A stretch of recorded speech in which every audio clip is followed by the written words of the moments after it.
Start कर रहे हैं Newton's first law of motion. इसके पहले हमने लॉ ऑफ इनर्शिया के बारे में सीखा था, क्लियर है? तो जरा इसको भी समझ लेते हैं। तो लिखिए आप Newton's first law of motion, statement note करो। If an object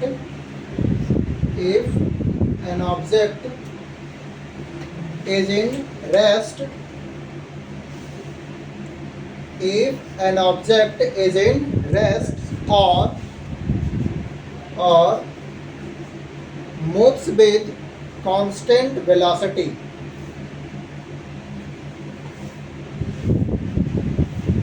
if an object is in rest or moves with constant velocity, then it will continue with the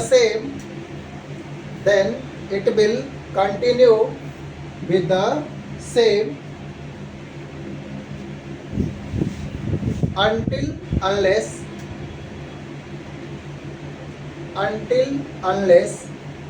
there is no external force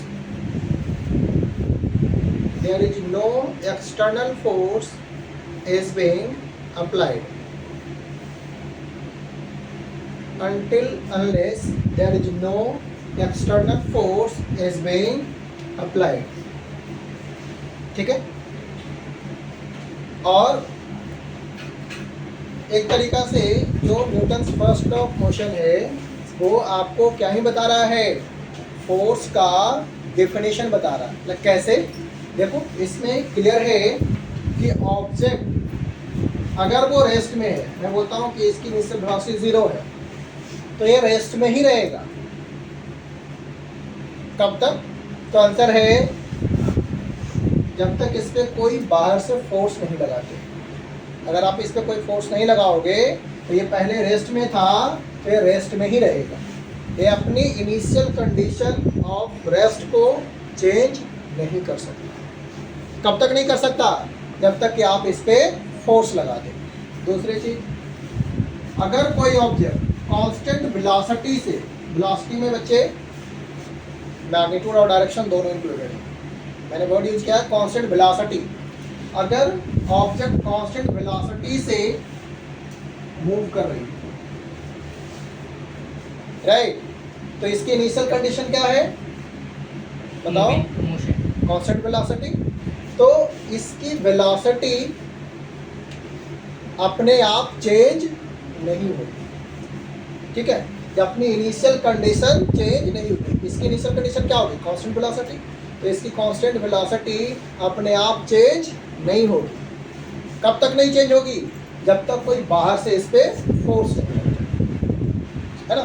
तो एक तरीका से क्या ही है, आपको ये indicate किया जा रहा है कि फोर्स के बिना इनिशियल कंडीशन ऑफ रेस्ट और initial condition of constant velocity change नहीं, ठीक है ना। तो क्या ही है, एक तरीके से क्या ही है डिफिनीशन। क्या अगर जो कई बार स्टेटमेंट में आते हैं न्यूटन्स फर्स्ट लॉ क्या हमें फोर्स की डेफिनेशन बताता है, तो आंसर बोलेंगे यस, हमें फोर्स की डेफिनेशन बताता है। क्लियर है? और इनर्शिया के बारे में हमने लास्ट क्लास में सीख चुके थे, ठीक है ना? ठीक है, अब हम लोग स्टार्ट करेंगे न्यूटन्स सेकेंड लॉ। ये लिखिए यहाँ से इम्पोर्टेंट है। और उससे भी पहले सुनो, अभी सेकेंड लॉ भी छोड़ दो, एक और चीज़ पढ़ते हैं, मोमेंटम। अभी सेकेंड लॉ भी मत लिखो, पहले लिखो हाँ लीनियर मोमेंटम। अब हम लोग सीखने जा रहे हैं बच्चे लीनियर मोमेंटम। मैं लिख रहा हूँ linear momentum.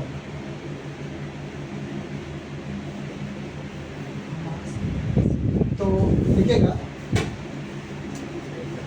it is the product of mass and velocity. It is the product of mass and velocity. It is the product of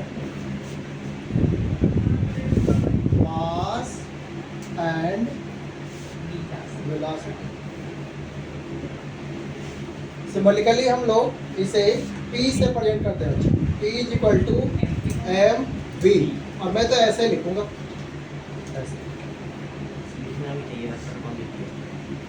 इससे एक और क्लियर हो गया, ये वेक्टर क्वांटिटी है ना? क्या है ये? Vector quantity. यहाँ P का मतलब बच्चे सिर्फ मोमेंटम लिखूंगा तो आप लोग समझिएगा लीनियर मोमेंटम। ये पूरा नहीं बोलेंगे, सिर्फ बोलेंगे momentum, it means linear momentum.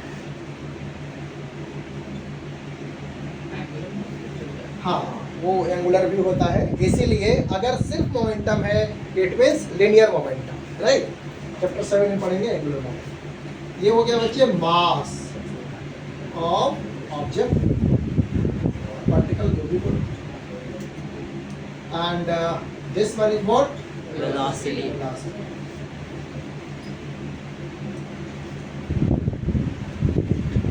ठीक है, तो हम लोगों ने सीखे कि लीनियर मोमेंटम क्या होता है, तो मास और वेलोसिटी का प्रोडक्ट होता है। और इस तरह से हम लोग डिफाइन करेंगे m इंटू v। अब मेरे से कोई पूछ ले कि बताइए इसका ऐसा यूनिट क्या होगा? किलोग्राम मीटर ऐसा यूनिट केजी मीटर पर सेकंड। हाँ, तो मास के लिए देखो यूनिट कैसे लिखते हैं। अगर मुझे लीनियर मोमेंटम की यूनिट बतानी है, हाँ पीछे क्या सोच रहे हैं? अगर मुझे लीनियर मोमेंटम की यूनिट बतानी है तो मैं क्या करूंगा? कैसे बना ये? मास और वेलोसिटी से। तो मास का यूनिट लिखूंगा केजी और वेलोसिटी की यूनिट मीटर पर सेकेंड। देन केजी मीटर पर second is the SI unit of force, sorry momentum, not force, SI unit of linear momentum. Clear है? अब जब देखो जैसा मैंने प्रेजेंट किया है इससे क्लियर है कि सर ये तो वेक्टर में ऐसा लिखते हैं, एरो कब बनाते हैं वेक्टर में ना, क्या लिखेंगे? It is a vector quantity. ये कैसा क्वांटिटी है? Vector quantity.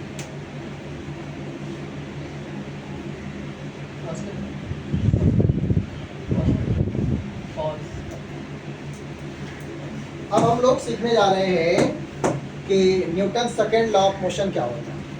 फर्स्ट लॉ में हमने ये सीखे कि विदाउट फोर्स, सुना ध्यान से, विदाउट फोर्स ऑब्जेक्ट की इनिशियल कंडीशन चेंज नहीं हो सकती।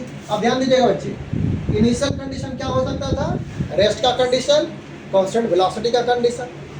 मैं बात करता हूँ if object is in rest, then momentum क्या होगा? जीरो। अगर रेस्ट में है तो मोमेंटम क्या है? क्योंकि मोमेंटम कैसे देते हैं? Mass into velocity. चलो मास कुछ है, मैं मना नहीं कर रहा, मास कुछ है, लेकिन वेलोसिटी क्या है? जीरो।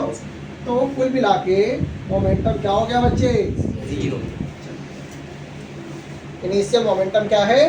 जीरो। अगर आप बोलते हैं कि रेस्ट से मोशन में कर रहे हैं, इसका मतलब क्या कर रहे हैं आप? मोमेंटम चेंज कर रहे हैं। अगर कोई ऑब्जेक्ट रेस्ट से मोशन में हो जाता है या किया जाता है, इट मीन्स आप उसका मोमेंटम चेंज कर रहे हैं। और अगर आप मोमेंटम चेंज करेंगे तब आपको फोर्स लगाना है, क्योंकि मोमेंटम अपने आप चेंज नहीं होगा। मोमेंटम चेंज कराने के लिए फोर्स लगाना होगा। ठीक है, यानी अब हम ये बात बार बार नहीं बोलेंगे कि इनिशियल कंडीशन, इनिशियल कंडीशन। अब हम लोग एक नया वर्ड यूज करेंगे, क्या? मोमेंटम। इसमें वो इंक्लूड होगा। अब मैं बोलूँगा कि अगर मैं मोमेंटम चेंज करूँगा तो मुझे फोर्स लगाना पड़ेगा। ये मोमेंटम जीरो से समथिंग हो सकता है, या देखो if object is moving with constant velocity. सुनना बच्चे ध्यान से, इसका मतलब इनिशियल मोमेंटम कुछ है, आप इस मोमेंटम को अगर इंक्रीज कराना चाहते हैं, इसका मतलब आप फिर से इनिशियल कंडीशन चेंज कर रहे हैं, तो फिर से आपको क्या लगाना पड़ेगा? फोर्स। अगर आप इस मोमेंटम को डिक्रीज कराना चाहते हैं, इसका मतलब आप फिर से इनिशियल कंडीशन चेंज कर रहे हैं।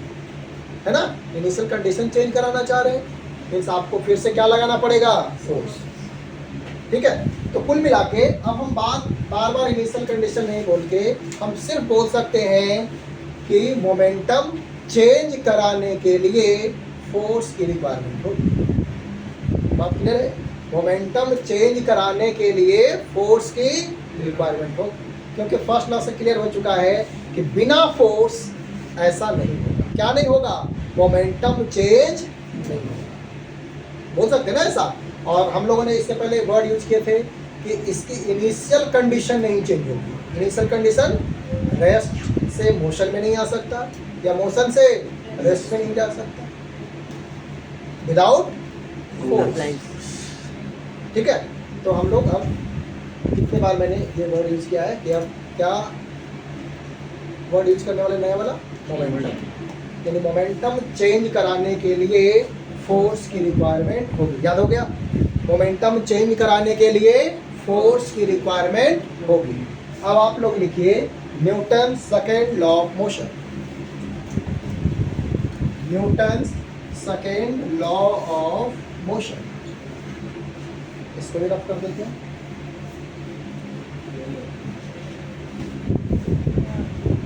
अब सभी लोग पहले सुनेंगे, कोई लिखेंगे नहीं, ठीक है, लिखने के लिए आपको टाइम मिलेगा। देखो बच्चे, न्यूटन सेकेंड लॉ ऑफ, सुनना बच्चे। अब ये Newton second law of motion क्या है, तो according to Newton second law of motion मैं लिख भी देता हूँ। According to Newton second law of motion, force is directly proportional to rate of change of momentum, है ना। force is directly proportional to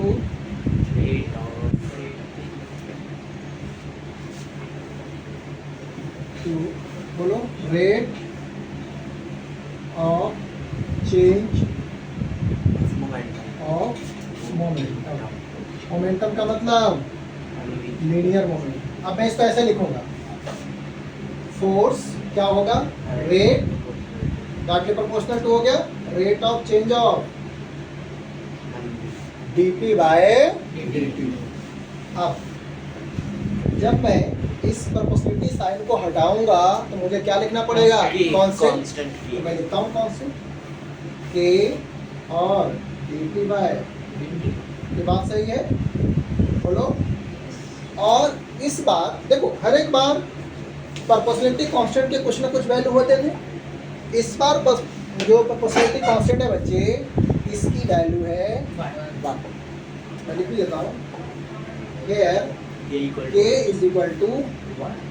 अगर k इज इक्वल टू 1 है तो आपका फार्मूला क्या बनने वाला है, आपका फार्मूला बनने वाला है f is equal to dp by, ठीक है, f is equal to dp by dt। अभी और आगे देखो, मैं इसको ऐसे लिख सकता हूँ क्या, अगर मैं लिखता हूँ बच्चे मोमेंटम मास और वेलोसिटी का प्रोडक्ट, मास और अभी पढ़े थे ना, और नीचे है क्या, थोड़ा सा मैं डिफरेंशिएशन का एक आगे वाला स्टेप यूज करूंगा, आप अभी नोट करना सिर्फ। देखो, अभी तक आपने डिफरेंशिएशन में सीखे थे कि अगर कोई कांस्टेंट होता तो उसको डिफरेंशियल साइन से बाहर कर दो। इस बार थोड़ी सी नई चीज है बच्चे कि अगर आप सोचे कि मास और वेलोसिटी दोनों चेंज हो रहा हो, दोनों चेंज हो रहा, मैं सिचुएशन बताता हूँ। अगर आप सोचिए कि मास और वेलोसिटी दोनों टाइम के साथ चेंज हो रहा हो, उस केस में होता है ऐसे, मैं बताता हूँ कैसे होता है। उस केस में हम इसको कैसे डिफरेंशिएट करें, तो इसको आप सीखिए। उस केस में हम लगाते हैं प्रोडक्ट रूल डिफरेंशिएशन में। क्या कहता है कि पहले, इसमें दो वेरिएबल है, मास और वेलोसिटी ये दोनों टाइम के साथ चेंज हो रहे हैं, दोनों टाइम के साथ क्या हो रहे हैं, चेंज हो रहे हैं। उस केस में पहले को डिफरेंशियल साइन से बाहर लिखो और dv बाय dt, ये रूल है। फिर प्लस साइन लिखो खुद से। अब क्या करो, v को बाहर लिखो और dm बाय dt, ये ओरिजिनल फार्मूला। अभी और सुनिएगा, अब मैं यहाँ लिखता हूँ इफ अब मैं कंडीशन यूज कर रहा हूँ, इफ मास m क्या है, कांस्टेंट। यहाँ कांस्टेंट का मतलब कि ऑब्जेक्ट का मास टाइम के साथ चेंज नहीं हो रहा। और आपने डिफरेंशिएट करने के लिए सीखे थे कि जो टाइम के साथ चेंज नहीं होगा उसका डिफरेंशियल कोएफिशिएंट जीरो है, राइट। तो dm बाय dt क्या होगा, सर जीरो हो जाएगा। अगर आप ऐसा कंडीशन लेते हैं कि मास टाइम के साथ चेंज नहीं हो रहा है, इट मीन्स इसका डिफरेंशियल कोएफिशिएंट जीरो। ठीक है, अगर ये बच्चे जीरो हो जाए तब क्या बनने वाला है, f equal to m dv by dt, और बच्चे ये क्या हो गया, जीरो। अब थोड़ा सा याद करो, क्या आपने ऐसा सीखे थे यस कि सर, dv बाय dt को m एक्सेलरेशन। ये फार्मूला आपने 9th क्लास में सीखे हैं। यहाँ m4 मास, a4 और f4 फोर्स। लिख लीजिए, ये हो गया आपको फोर्स, ये हो गया आपको मास, एंड दिस इज ऐसा रखो। ठीक है, तो पहले इतना कॉपी किया जाए। अब देखिए, हम लोग थोड़ा सा इसके यूनिट के बारे में जान लेते हैं। अगर मैं पूछता हूँ कि इसका SI यूनिट क्या होगा, SI यूनिट, हाँ तो आंसर है, देखिएगा कहीं एक जगह से लिखो, यही लिखो। तो क्या लिखेंगे, मास के लिए kg मीटर पर सेकेंड, और प्रैक्टिकल यूनिट है न्यूटन। हम बार बार इतना नहीं लिख करके हम क्या सिंबल यूज करेंगे, न्यूटन। तो हाँ, प्रैक्टिकल यूनिट क्या हो गया, न्यूटन। मीन्स हम लिख सकते हैं कि 1 kg मीटर पर सेकेंड स्क्वायर के प्लेस पे बच्चे 1 न्यूटन आप लिख सकते हैं। तो Newton is the practical unit of force, Newton is the practical unit of force. ठीक है, अगर आप न्यूटन के लिए सिर्फ N लिखना चाहते हैं तो कैपिटल लिखेंगे, अगर पूरा नाम लिखना चाहते हैं तो स्मॉल से शुरू करें। अगर पूरा नाम लिखना चाहते हैं तो 1 न्यूटन, तो ये भी आप ध्यान में रखें। अगर आप पूरा नाम लिखना चाहते हैं तो स्मॉल n से शुरू होगा, और सिर्फ सिंबल लिखना चाहते हैं एक ही लेटर तो वो कैपिटल N से लिखा जाएगा। ठीक है, आइए। तो यहाँ जो फोर्स आपको मिला था बच्चे, ये इंस्टेंटेनियस फोर्स है, जिसमें भी डिफरेंशिएशन आ गया वो क्या हो जाएगा, तो ये कैसा फोर्स है, इंस्टेंटेनियस। आप लिख भी सकते हैं इंस्टेंटेनियस। कैसा फोर्स है, इंस्टेंटेनियस। अब एक और फार्मूला हम लोग सीखते हैं एवरेज फोर्स की। ठीक है, इसी से थोड़ा सा और इसको मॉडिफाई कर देते हैं। मैं रब कर दूं, अब इसको रब करते हैं और देख,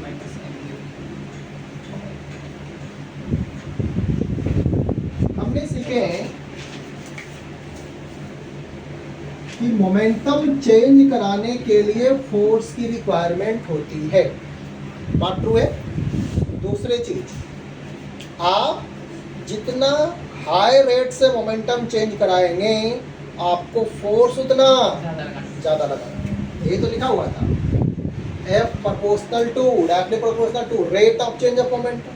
अब मैं ऐसा लिखता हूँ, delta T by delta T। और ऐसे लिखो t final minus initial upon में टी फाइनल माइनस इनिशियल यहाँ से जो फोर्स आएगा वो बच्चे Average उसको बोलेंगे force. एवरेज फोर्स, है ना, एवरेज एवरेज। ये किसके लिए हो गया, एवरेज फोर्स। आप इसको और ऐसे लिखो, अभी क्यों फिनिश कर रहे हैं, और ऐसे लिखो P final m v final minus v initial upon में टी फाइनल माइनस। आप इसको और लिखो, देखो एम, देखो बच्चे वी फाइनल को हम वी से लिखते थे, वी इनिशियल को इन से लिखते थे, और इसको एम ए डेल्टा टी। ये भी तरीका फिर से वही बन गया ना। एम ए तो ए ये कैसा है, एवरेज एक्सेलरेशन, कैसा है, एवरेज एवरेज एक्सेलरेशन। तो फोर्स भी कैसा होगा, एवरेज। जब भी वर्ड यूज किया जाए एवरेज के लिए तो हमें फाइनल माइनस इनिशियल और इसमें कितना टाइम लगा मोमेंटम चेंज होने में इससे डिवाइड कर देंगे, आपको क्या मिलने वाला है, एवरेज फोर्स मिलने वाला है। ठीक है, तो कितने फार्मूले हो गए, कुल मिला के जो कॉन्सेप्ट है वो है मोमेंटम को ध्यान से सीखना कि गिवन क्वेश्चन में मोमेंटम क्या दे रखा है। दूसरी चीज़ कि उसे चेंज होने में टाइम कितना लगा, और change in momentum upon time करेंगे तो आपको फोर्स मिल जाएगा। ठीक है, अब कुछ एग्जांपल हम लोग कर लेते हैं।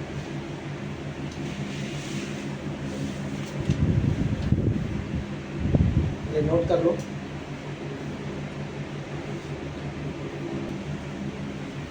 तो आगे हम लोग देखते हैं कुछ क्वेश्चन। देखिए, अगर मैं ऐसा बोलता हूँ कि if b is equal to 2t square plus 2, find force at t is equal to 5 second. सुनिएगा ध्यान से बच्चे, अभी सुन लो, पहले सुन लो। P4 linear momentum, P4 P4 में बोल देता हूँ मोमेंटम का मतलब लीनियर मोमेंटम। अब इस इक्वेशन को देख करके आपको क्या लग रहा है डिफरेंशिएशन कि momentum is the function of time. Function of time का मीनिंग हो गया बच्चे कि टाइम के अकॉर्डिंग चेंज हो रहा है। क्या मोमेंटम अपने आप चेंज हो जाता है, नहीं, चेंज कराने के लिए क्या चाहिए, फोर्स। तो जो भी फैक्टर इस मोमेंटम को चेंज करा रहा होगा इसका मतलब वो फोर्स लगा रहा है। पूछा गया है कि बताइए t इक्वल टू 5 सेकेंड पे इस पे कितना फोर्स लग रहा है। आंसर सुनो, मैं ही लिखता हूँ। आंसर इसका है कि अभी अभी तो हमने सीखे हैं सर। क्या सीखा आपने सर, फोर्स होता है p बाय p कितना है 2t स्क्वायर प्लस 2 और विद रिस्पेक्ट टू t। क्या सभी लोग को डिफरेंशिएट करने आ गया है, बोलो। 2t स्क्वायर में फिर से एक बार लिख देता हूँ अलग करके ताकि कुछ लोग को याद भी हो जाए। ऐसा आप बताएंगे इसके लिए क्या होगा 4t और इसके लिए 0। कुल मिला के आपको जो फोर्स मिला वो 4t ऐसा मिला ना। आपको फोर्स चाहिए कब, जब टाइम हो 5 तो लिखेंगे f is equal to t is equal to 5 second पे 4 इंटू 5, आंसर हो गया 20। सही इंस्टेंटेनियस फोर्स हो गया। इंस्टेंटेनियस फोर्स हो गया। यहाँ अलग अलग टाइम पे फोर्स भी बदल रहा है, ठीक है ना। देखो फोर्स टाइम का फंक्शन है लेकिन फोर्स भी बदल रहा है, ठीक है। तो एक ऐसा क्वेश्चन आपको आना चाहिए, ठीक है। अब इसी में मैं पूछ लेता कि find average force between 0 to 5 second, correct. चलो इसी में आप क्वेश्चन चेंज करो। Also find average force between 0 to 5 second. Also find average force between 0 to 5 second.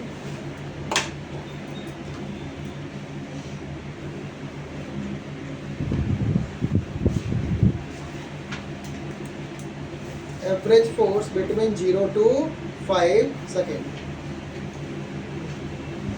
इसके अंदर इसके अंदर करो, इसके अंदर ये कम करो। 0 to 5 सेकेंड। ये कॉपी कर रहे हैं क्या? कॉपी कर रहे हो?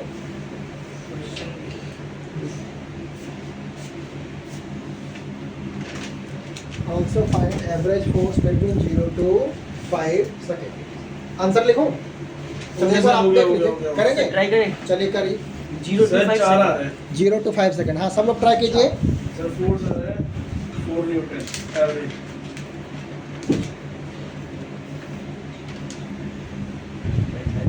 अब मैं इसको सॉल्व करने जा रहा हूँ, किसके लिए? एवरेज फोर्स निकालने के लिए। सुनो जी, P at T is equal to 0। मुझे बताओ कितना होगा? 2। ये 0 रखोगे ना, मैं लिख भी देता हूँ। 2 into 0 का स्क्वायर प्लस 2, बोले तो 2 मीन्स इनिशियल मोमेंटम कितना हो गया बच्चे? 2 यूनिट लिख दो, kg मीटर पर सेकंड। ये आपको इनिशियल मोमेंटम मिल चुका है। जब t इक्वल टू 5 सेकेंड होगा, उस टाइम पे क्या मोमेंटम है? t equal to 5 second. 2 into 5 का स्क्वायर प्लस 2, 25 50 और 2 कितना? 50 kg मीटर पर सेकेंड। तो T5 का मतलब फाइनल मोमेंटम कितना है बच्चे? 52 kg मीटर मीटर पर पर सेकेंड। सेकंड। क्या इसमें कोई परेशानी है? नहीं सर। हमने इनिशियल मोमेंटम निकाल लिया और फाइनल मोमेंटम। और अब मुझे बताइए आप लोग ईमानदारी से कि कितना टाइम लगा? 5। तो टाइम लगा 5 सेकेंड। लगा ना, 0 से 5 यानी 5 सेकेंड। बताओ मेरे बच्चे, एवरेज फोर्स का फॉर्मूला क्या था सर? डेल्टा पी अपॉन, और डेल्टा पी सर यही तो लिखना था, पी फाइनल माइनस अपॉन में टी फाइनल माइनस। तो हमें तो एवरेज फोर्स चाहिए और हम लोग को अब लिखना पड़ेगा पी फाइनल। बताइए आप लोग, 52 लिखिए, 52 माइनस 2 अपॉन 5 5 माइनस 0, कुल मिला के 50/5। आंसर हो गया बच्चे, बोलिए 10। 7। क्या सीख गए? यस। अगर आपको एवरेज फोर्स निकालना है तो क्या करना होगा? इनिशियल मोमेंटम निकालना है, फाइनल मोमेंटम निकालना है, और ये मोमेंटम चेंज होने में जो टाइम लगा वो टाइम निकाल लीजिए। फिर पुट कीजिए आंसर। ठीक है, रब करते हैं इसको। सबने नोट कर लिए थे ना? बोलो। उन दोनों क्वेश्चन में किसी को परेशानी है? बोलो। नहीं है तो और सीखिए। देखिए अब क्या बोला जा रहा है आगे। देखो बच्चे, अभी तक जो भी न्यूमेरिकल आपने किए थे, ईमानदारी से बताना, किसी में भी मैंने मास नहीं दिया था। सिर्फ बोला जाता कि कोई पार्टिकल है या कोई ऑब्जेक्ट है, but what is the mass of that particular object, ये मेंशन क्वेश्चन में नहीं होता था। लेकिन अब जितने भी क्वेश्चंस होंगे इसमें मास का भी इंफॉर्मेशन होता है, राइट? तो देखिएगा, अगर मैं बोलता हूँ कि कोई पार्टिकल है जिसका मास है बच्चे 1 kg, और इसकी जो इनिशियल वेलोसिटी है वो है 2 मीटर पर सेकेंड। अब इस पे कुछ फोर्स अप्लाई किया गया, and due to that force इसके मोमेंटम में कुछ चेंजिंग आ गया, इसके वेलोसिटी में कुछ चेंजिंग आ गया। क्या चेंजिंग आया? इसके जो वेलोसिटी हैं वो बन गए v = 10 मीटर पर सेकेंड, और ये वेलोसिटी 2 से 10 होने में इसे टाइम लग गया 5 सेकंड। 2 सेकेंड। कितना टाइम लगा बच्चे? 2 सेकेंड में इसकी वेलोसिटी 2 से 10 मीटर पर सेकेंड हो गई। 5 न्यूटन। पूछा जा रहा है कि बताओ ये फोर्स कितना लगाया गया हो। 5 न्यूटन। जल्दी करो, कर लिया। ये फोर्स कितना लगाया गया होगा। मास वही है, ऐसा नहीं है कि यहाँ पर मास बदल गया, 1 केजी का ही है। जल्दी बताइए। एक सेकंड चला। फिर से वही P initial mass into velocity, बोले तो 1 इनटू 2 सर 4 न्यूटन आ रहा केजी मीटर। फाइनल मोमेंटम बताओ। 4 आ रहा है सर। 1 इंटू 10 हाँ, फिर 4 आ रहा है। 10 सही है। केजी मीटर पर सेकंड। कितना टाइम लगा बच्चे ऐसा होने में? टाइम कितना लगा? 2 सेकंड। 2 से 2 सेकंड ये टाइम है। अच्छा, अब आपने जो फार्मूला पढ़े हैं मुझे बताओ। Delta P by delta P कितना आया? तो sir P final minus upon में T final minus T final कितना? 10 माइनस 2 अपॉन में 2 तो 4। 4। ठीक है, सर आसान है। एक और पूछ लेते हैं, चलिए अगर ये कॉपी हो जाए तो। है। कर ली सबने? सबने कॉपी कर ली? ठीक है, अब एक और क्वेश्चन। अभी मैं ये इधर लिख देता हूँ, जगह तो है ना मेरे पास। बहुत नीचे तरफ से। और नीचे तक है? बहुत नीचे। बहुत नीचे तक है। सर थोड़ा। कोई बात बस सर उतनी है सर। ठीक है, वही सही है। एक और क्वेश्चन करते हैं। एग्जाम्पल नंबर शायद 3 होगा। ये तो क्वेश्चन है m इज इक्वल टू, अभी मैं 1 kg लिखता हूँ और इनिशियल वेलोसिटी है बच्चे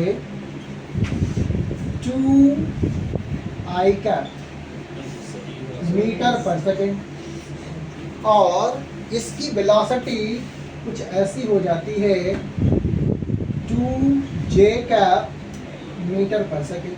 ठीक है, हो जाने दीजिए। पूछा जा रहा है कि ऐसा होने में जो टाइम लगा बच्चे, वो टाइम लगा है 1 सेकेंड का। तो बताइए कितना फोर्स लगा होगा। पहले लिख लो, जल्दी से लिखो, पहले लिखो इसको। चलिए। एक और चीज मैं इसमें पूछता हूँ आपसे।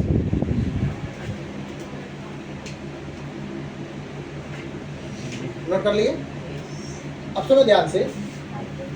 फोर्स की रिक्वायरमेंट कब होती है? तो मुझे बताएं, पीछे से आप बताओ। फोर्स की रिक्वायरमेंट कब होती है? चेंज कराना होता है। फोर्स की रिक्वायरमेंट कब होती है? जब आपको पार्टिकल का मोमेंटम चेंज कराना है। अगर क्वेश्चन में ये मेंशन है कि इनिशियली वो एक्स डायरेक्शन में जा रहा था, उसके बाद सडनली वाई में जाने लगा, क्या मोमेंटम चेंज हुआ? यस। बोलो, यस। मोमेंटम चेंज हुआ? यस। बोलेंगे यस। कैसे? डायरेक्शन। देखो ना बच्चे, यह x माइनस एक्स वाई, ये इनिशियली कहाँ जा रहा था? x में, ऐसा जा रहा था और सडनली वो ऊपर की तरफ जाने लगा। देखो ना, अभी डायरेक्शन x था, सडनली y हो गया। डायरेक्शन चेंज हो गया, मैग्नीट्यूड सेम रहा लेकिन डायरेक्शन, इसका मतलब मोमेंटम भी चेंज हो गया। और अगर मोमेंटम चेंज हो गया तो ये अपने आप चेंज नहीं हुआ होगा, अपने आप चेंज, फोर्स लगाना पड़ा होगा। तो वो फोर्स कितना है अब हमें निकालना है। क्या आप लोग सोच के बताएंगे? ट्राई कर सकते। ट्राई कीजिए, जल्दी से ट्राई कीजिए, देखते हैं किसका आंसर सही है।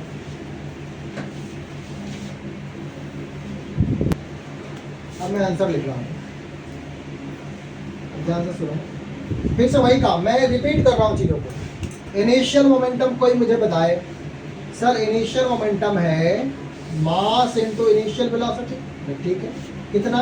1 into 2 i cap kg metre पर सेकेंड। ठीक, फाइनल मोमेंटम कितना हो गया बच्चे, एम और वी।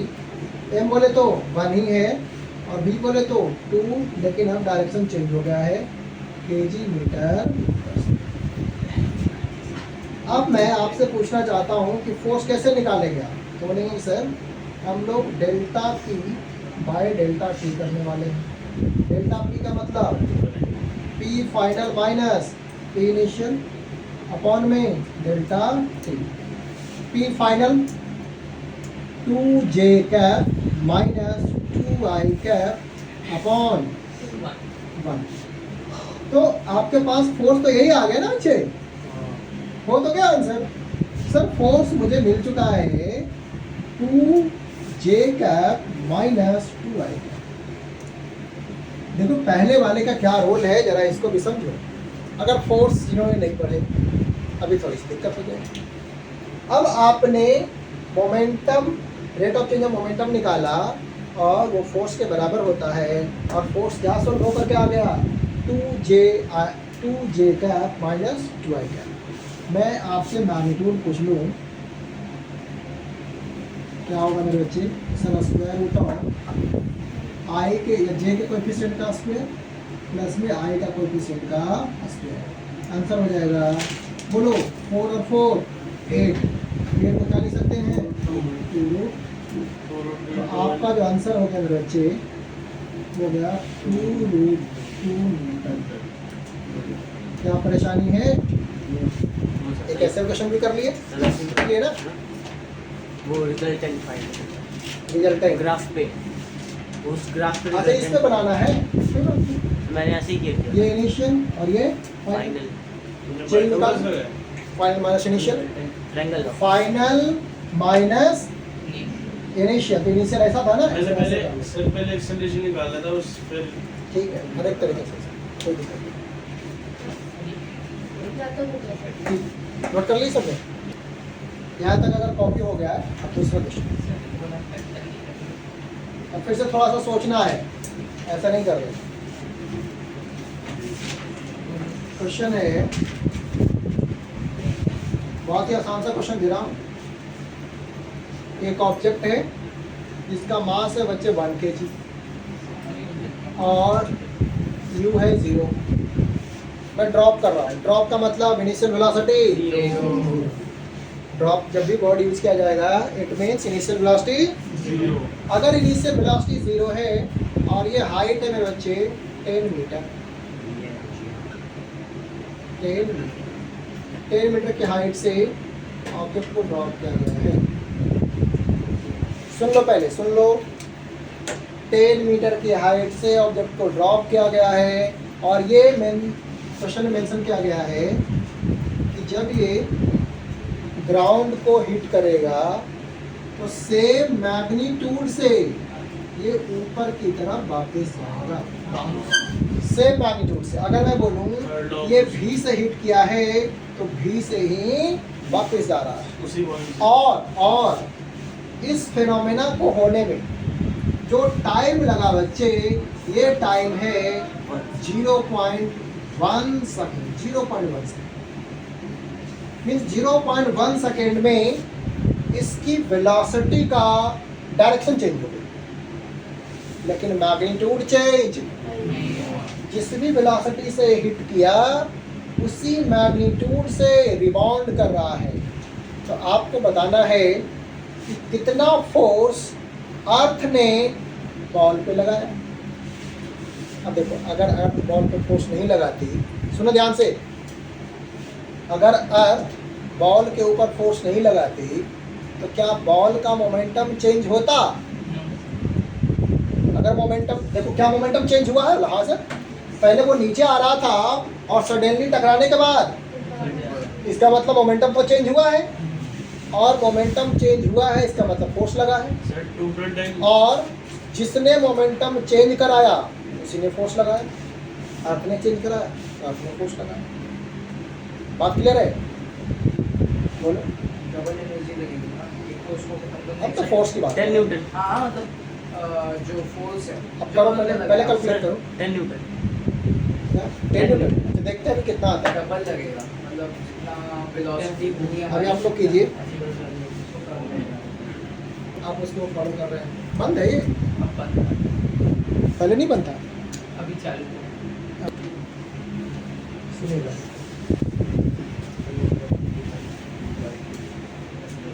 अब आप लोग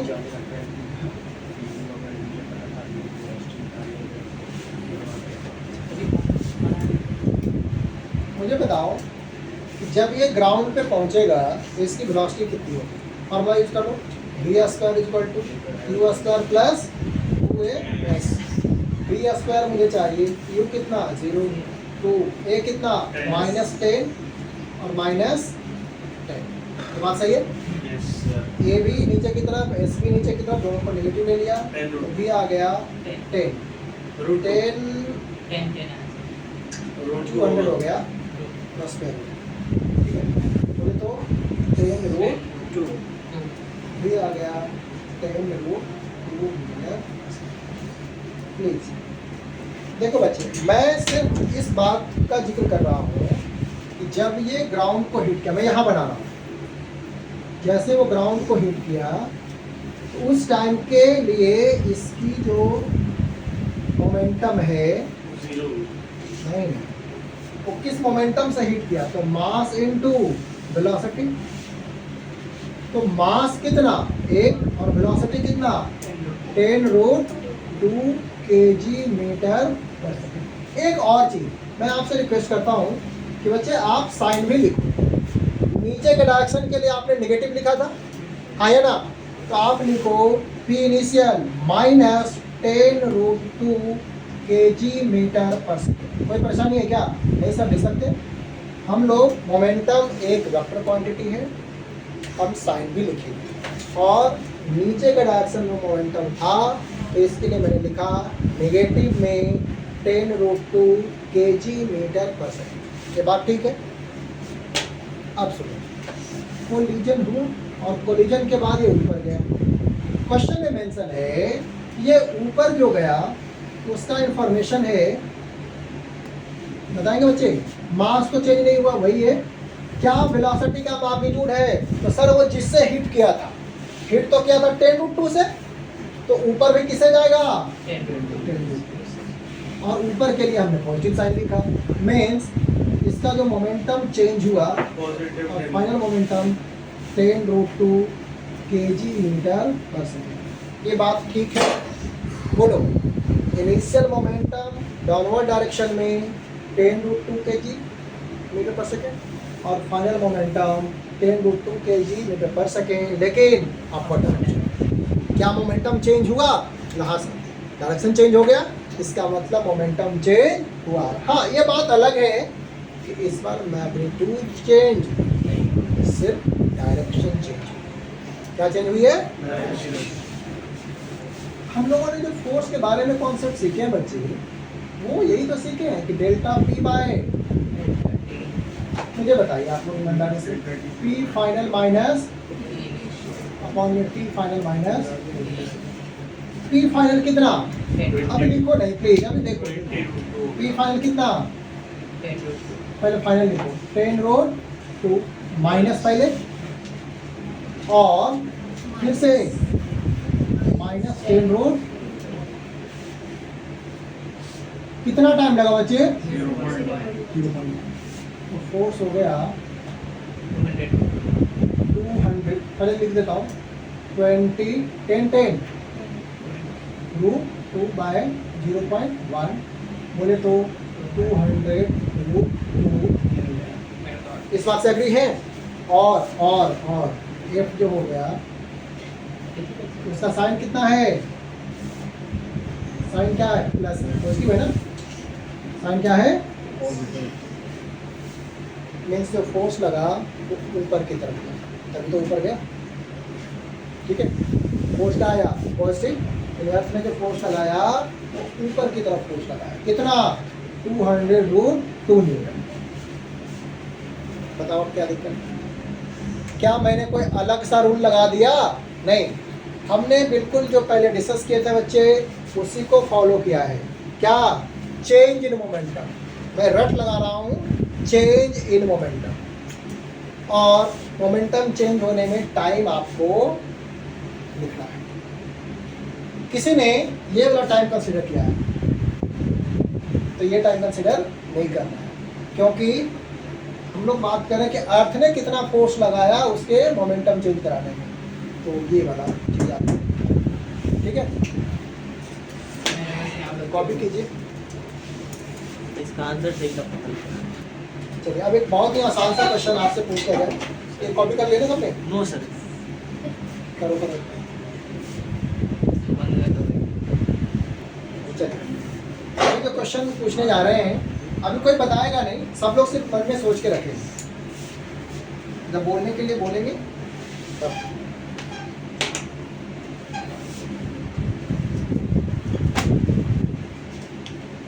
ये मास है इस बार 2 kg और इसकी वेलोसिटी जब से ऑब्जर्वेशन स्टार्ट किया तो हमने देखा कि ये 2 मीटर पर सेकेंड से चल रहा है, ठीक है, और ये है t = 0, t = 10 सेकेंड बाद हमने क्या ऑब्जर्व किया कि इसकी वेलोसिटी अब हो गई है 2 मीटर पर सेकेंड, ठीक है, और मास भी वही है। 10 सेकेंड बाद, स्टार्टिंग से 10 सेकेंड बाद इसकी वेलोसिटी 2 मीटर पर सेकेंड से 2 मीटर पर सेकेंड हो गई, और डायरेक्शन में भी चेंजिंग नहीं हुआ। मैं ये भी लिख देता हूँ ताकि आप ब्लेम नहीं करें कि डायरेक्शन बदल रहा हो, डायरेक्शन भी चेंज नहीं हुआ और मैग्नीट्यूड भी चेंज नहीं हुआ। अब सब लोग सोच के रखेंगे, मैं आपसे पूछ रहा हूँ कि इस पार्टिकल पे कितना फोर्स है? जीरो। क्योंकि एक्सेलरेशन 0 है तो फोर्स 0 ही होगा। मोमेंटम क्या आंसर होगा? चेंज कितना होगा? Zero change in momentum. कितने लोग बोल रहे हैं कि 0 होगा? आप 0 होगा या नहीं होगा? क्यों?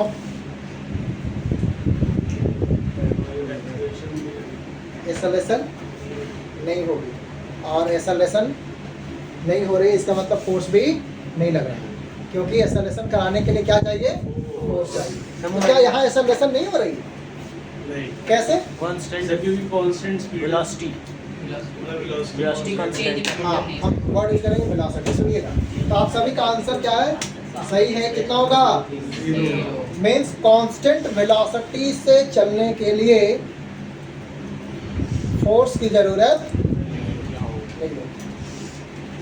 कांस्टेंट वेलोसिटी से चलने के लिए फोर्स की जरूरत नहीं, ठीक है ना। और यहाँ पर इस पे फोर्स कितना होगा? 0। क्यों? क्योंकि सर इसका मोमेंटम चेंज नहीं होगा, और मोमेंटम चेंज नहीं हुआ, इसका मतलब इस पे फोर्स नहीं लगा। लेकिन जरा सोचना, किसी सरफेस पे अभी जो रियली में जो सरफेस आपको मिल रहे हैं, ऑब्जेक्ट को हॉरिजॉन्टली मूव कराओ, क्या वो कांस्टेंट वेलोसिटी से मूव करता रहता है? नहीं सर, फ्रिक्शन लगता है। तो अभी यहाँ पर अगर उसका मोमेंटम चेंज हो जाता है तो उसके लिए रिस्पॉन्सिबल कौन है? ठीक है, ठीक है। आज हम यहीं तक रखते हैं, बाकी फिर नेक्स्ट क्लास।